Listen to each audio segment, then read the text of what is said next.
Mengaku sayang keluarga, Dodi Sudrajat heran digugat cerai Puput Sudrajat, singgung orang ketiga. Dodi Sudrajat tak habis pikir dengan keputusan Puput Sudrajat yang menggugat cerai dirinya.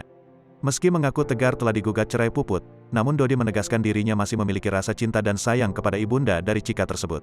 Hal itu diungkap Dodi Sudrajat seperti yang terekam pada kanal YouTube Seleboncam News pada baru-baru ini. Dodi Sudrajat menilai bahwa dirinya merupakan sosok yang romantis dan sayang keluarga.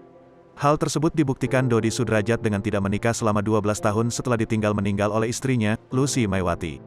Umur waktu ditinggal Mama Lucy, Dedi waktu itu masih umur 30 tahun, kalau mau menikah lagi bisa, tapi Dedi enggak mau menikah lagi, lebih memilih merawat, mendidik, menjaga Vanessa dan Mayang. Jadi untuk dibilang sayang, Dedi orangnya sebenarnya sayang keluarga, sambung Dodi Sudrajat. Selain itu, Dodi Sudrajat tidak habis pikir dengan keputusan Puput menggugat cerai dirinya.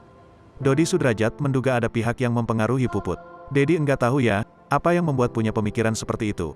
Apakah ada orang ketiga kah? Dia curhat orang yang salah, kata Dodi Sudrajat.